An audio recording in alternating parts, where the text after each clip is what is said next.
Welcome back to the Simpleton Review. We are so glad you're here for this next week. We are back, and it's just the three of us here today, and we're going to be talking about James Blake's brand new album, Friends That Break Your Heart. And it's his fifth studio album, and it was released by Republic Records and Polydor Records on the 8th of October after initially being scheduled for release on the 10th of September. But because of physical production difficulties and COVID-19, it was delayed for 2 months. Big whoop-de-doo.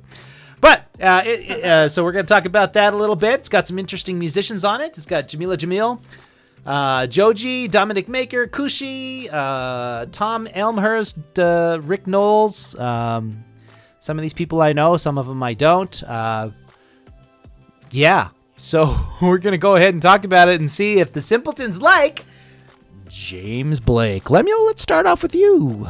I enjoyed it. It was pretty soft and melancholy, very somber. I thought they did a lot of interesting things with sound here, specifically the way they would, kind of pan things around, and like certain instruments would always be in one ear, others would always be in the other, and then the rest would be centered. And then there was one song, I don't remember what song it was. I kind of think it was Foot Forward, but there was this one where they did this really interesting thing where it felt like they took a couple files of his voice and would put some on one side and pitch it up or down, and then the others on the other side and then pitch it the other way. And then they had the main vocals right front and center. It was really interesting to try to pick that apart a little bit. Well, I know they did a little bit on, I think it was I'm So Blessed You're Mine. They did a little bit of that on. And I think the second song, Life Is Not the Same, they kind of did some of that on too. Sometimes I felt it was hard to tell whether or not it was his voice or somebody else's. That's but true. Yeah.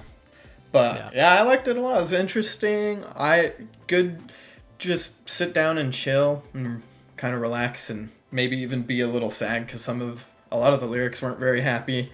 So yeah, there was a lot of minor keys in the music for sure. There's definitely that. So, all right, anything else to say about that album? No. Other than I guess I kind of labeled it as like anti-pop. I don't know why I wrote that. Anti-pop. I was kind of like, this seems like an anti-pop kind of deal. All right, fair enough. Charlie, my friend. Yeah, 500 cents. My 500 cents. First is like cherry vanilla. The other is like pumpkin pie. Oh wait, the other is armpit odor. No, armpit. Anyway, hey, that's my favorite. Anyway, stinky fart. I didn't really get into this album. It was a little bit too soft for me this week. It's oh my gosh, the musicianship and everything and the production is over the top. I did like the mix of sound and how it had a bit of motion just while listening. Catchy words though. I mean, this guy's a wordsmith. He put together some phrases that were really cool. I just let's see, what was it? I forget what. Just like it was like it's a like the phrase. There's a mile from my head to my heart. Like little catchphrases that like just like totally made the songs for me.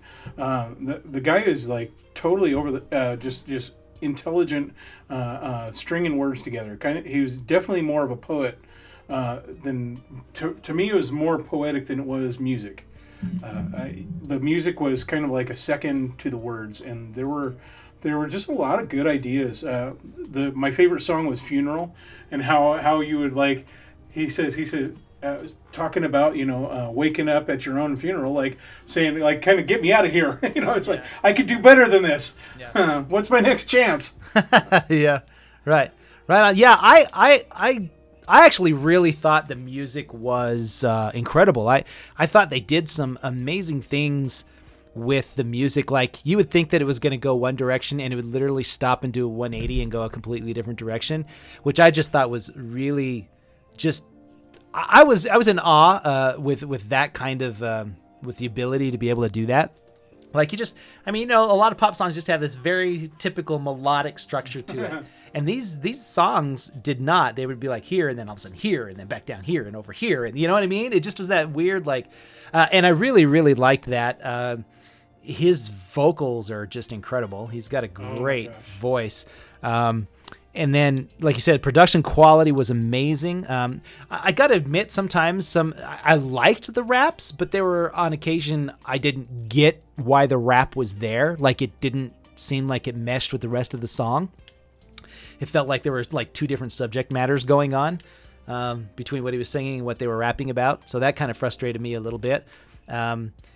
I thought that I mean, what would you call this? It's soul. It's R&B music. It's so it's got that feel to it, and you can tell he's even though he's pasty white as can be, he's firmly ensconced in that world. I'm reading a book right now called The 5 Genres or something like that, and it's literally breaking down every single major genre and how we got to where we're at right now, whether it's rock, rap, country, soul, or R&B, punk music. And so it's been a really fascinating read, but he talks about R&B, and he talks about how it's really hard for white people to be in R&B because, we've always considered it a black music. And so, if you play R&B music, sometimes you're accused of cultural appropriation. And really, is that a thing? Is music, does music have a color?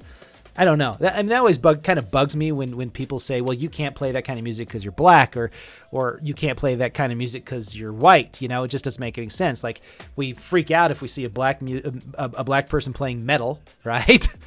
Bad brains. Right? Of course, one of the best metal bands. Living Color. Right. One of the best hard rock bands of all time is all black, right? But it's the same thing with R&B or country. I can count on one hand how many black country musicians I could think of. Charlie Pride, who's passed away, and Darius Rucker, who really wasn't country to begin with, right? Because he was part of Hootie and the Blowfish, right? So here we have, that's it. So it's just this weird thing, but I think he is, some of the music I heard, I really felt could have been done by John Legend. Easy enough. I mean, I felt like he was that kind of a caliber on here. Maybe not as smooth piano-wise and stuff like that. He's definitely on the more creative bent of things. But I did like it. I think my biggest critique would be that it was a little too slow. There was times where I was definitely thinking, okay, you can... Let's get a few beats. Maybe, push it up towards 90 or 100 BPMs. That'd be all right. Instead of 50 or 60 BPMs for every single song. But, I mean, like, if you're chilling, like Lemuel said, if you're chilling or if you want some good study music, if you're doing some work and you want to and I do recommend you stick your headphones on and listen to this album with your headphones, because I don't think you're going to get the full effect unless you have some really decent headphones on. Unless you're sitting in the middle of your room and you've got your big stereo speakers directly pointed at your ears, you're not going to get it unless you got the most amazing surround sound system around. So that's my take. I've only known of James Blake through just the one or two songs that have been on the radio.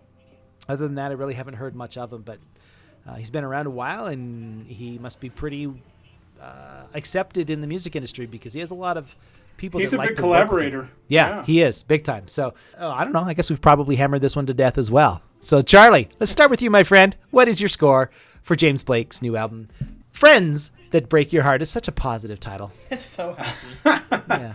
Yeah. I'm gonna give it a 3.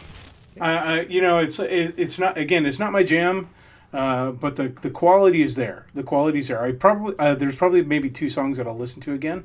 But he does have a good way with words, and I love that. I love having the poets that put together the music, because it's not a single focus; it's a dual focus, and I really appreciate that. There's a bunch of bands that I do like that do that.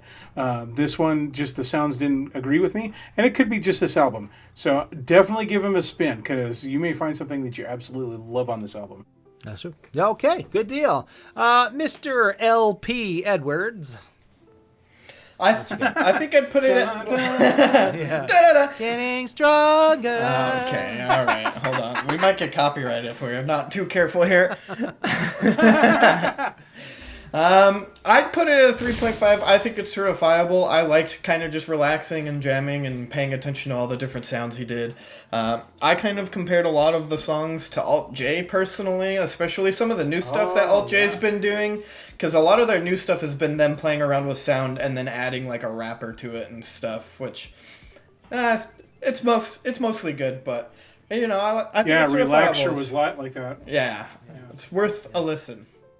Okay. All right. Great. You know what? I really liked it. I found myself coming back to this album maybe more than the other two that we're reviewing for this month.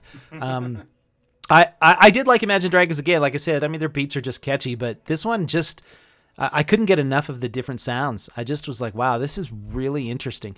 And I haven't been able to say that about a lot of albums we've listened to this year. They have not been interesting, and this one was interesting. So I'm going to give it a 4. I'm going to go high. Give it a 4. I think it's well worth a listen. So we got a 4 and a 3.5 and a 3. So because of Charlie, it's all your fault. It is not. Sorry, guys. Simpleton certified, but it is really, really good. It's almost there, so I would encourage every one of you to go out and check out James Blake's new album, Friends That Break Your Heart. I don't think you're going to be disappointed. And if you like it, please let us know. If you don't like it, please let us know. We'd love to hear your opinions in the comments section. Also, please check out our website at simpletonreview.com, where you can find our reviews and our audio podcasts and reviews that we've written, believe it or not. In fact, Lemuel finally wrote a new review. It was the first one that has been written for our website in probably 6 months. But that's okay. We got one in, so that's good. Woot, woot, woot, woot. Heck yeah. Good job, Lem. And it was really well written. I appreciate it. It was good. And we want to also tell you guys about a Spotify playlist. So all the albums that we review, we now have a Spotify playlist. You can check them out. We'll leave a link in our notes. And we're going to have 2 playlists. I think when it's all said and done, we're going to have the one that has all of our albums on there, and then one that specifically has just the certified album. So please go and check that out. Spotify.com. If you don't have Spotify, you guys are just dumb. Go get Spotify. Come on, nerds. All right. So that's it. This is what we got for James Blake, Friends That Break Your Heart. Thank you so much for joining us here at the Simpleton Review. We look forward to seeing you next time. Please come back. We love you so much. Don't forget about us, all 2 of you that watch. We love you. Bye.